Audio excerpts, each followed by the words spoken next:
Dans un environnement qui change, il n'y a pas de plus grand risque de rester immobile, nous disait Jacques Chirac.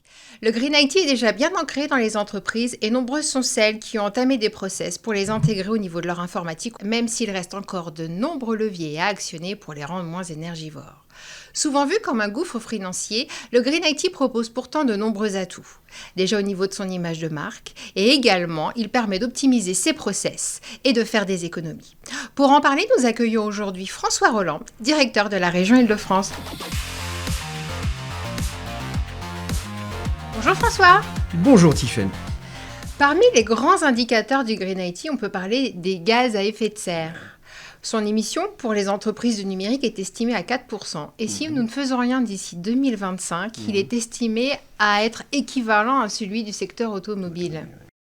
En quelques mots, peux-tu nous expliquer pourquoi il est essentiel pour les entreprises, qu'elles soient du numérique ou pas, de prendre ce sujet du Green IT à bras le corps ? Écoute Tiffaine, pour les entreprises informatiques, le sujet du Green IT est primordial, surtout depuis la loi de 2021 qui oblige les entreprises à devenir responsables et à réduire leur consommation énergétique d'ici 2025. Parmi les 4% que tu as cités, tu as 45% de ces émissions qui est due à la fabrication des assets, que ce soit des serveurs, des baies de stockage, des PC, enfin bon, tout ce qui peut être asset numérique. Et les autres pourcentages, le reste, est lié à la consommation d'énergie de ces assets. Donc tu vois bien qu'il est donc primordial de prendre ce sujet à bras-le-corps afin de préserver notre planète. Oui, parce que 2025, c'est demain.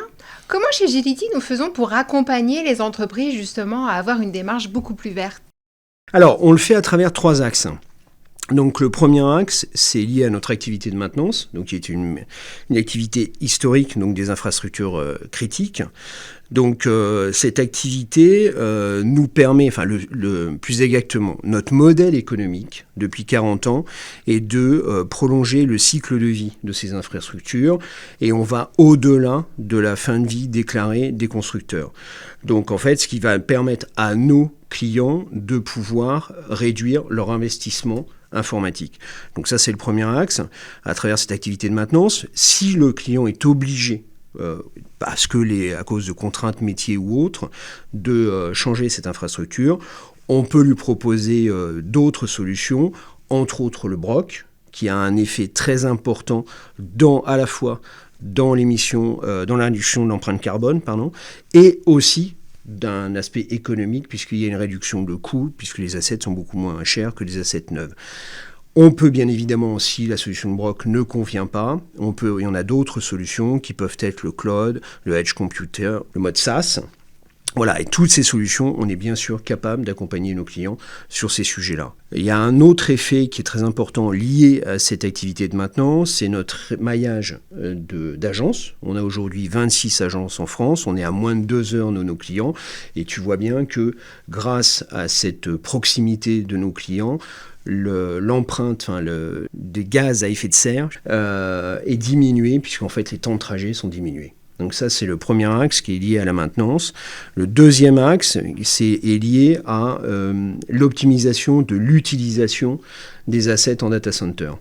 Et on travaille donc avec différents partenaires qui vont nous permettre de proposer à nos clients des solutions de dashboard, à la fois pour mesurer en temps réel la consommation électrique des assets, serveurs, stockage, réseau, et aussi de mesurer ce qu'on appelle les couloirs chauds et couloirs froids des assets en data center, et donc d'optimiser cette consommation énergétique dans les data centers. Donc nos clients grâce à ces solutions-là, on leur permet de mesurer en leur fournissant des dashboards et donc derrière d'être capable de mettre en place des actions de façon à diminuer cette empreinte carbone. Et le troisième axe ? Alors, le troisième axe consiste à toucher le sujet de tout ce qui est recyclage donc des équipements. Donc, l'impact des déchets électriques et électroniques, ce qu'on appelle le D3E, est aujourd'hui vraiment très décrié par les ONG, par les médias. En effet, aujourd'hui, on ne mesure pas, on ne contrôle pas donc l'impact de ces déchets sur la planète. Beaucoup de ces déchets sont recyclés dans des pays en voie de développement. Donc, ce qui a, t'imagines bien, des conséquences très nuisibles sur l'environnement, puisqu'en fait, on va recycler des métaux lourds. Il va y avoir des déchets qui vont arriver en eau usée dans les fleuves. Donc, on ne sait pas le mesurer aujourd'hui. On n'a pas d'études sur le sujet, mais on sait et on imagine qu'il y a beaucoup de ces déchets qui ne sont pas recyclés selon les méthodes. C'est pour ça qu'il faut avoir une méthode vraiment transparente par rapport à ce sujet-là. Et il y a une méthode que nous, on applique chez Gility, qui s'appelle la méthode 3R, donc qui est réduire, réutiliser et finalement recycler. D'accord. Donc cette méthode 3R fait vraiment partie de nos gènes depuis la création de Gility. Merci François pour ce bref aperçu des avantages du Green IT et comment Gility accompagne ses clients dans cette démarche.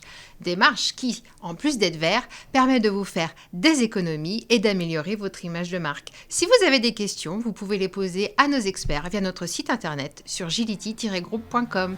Gility, des solutions qui vous simplifient la vie.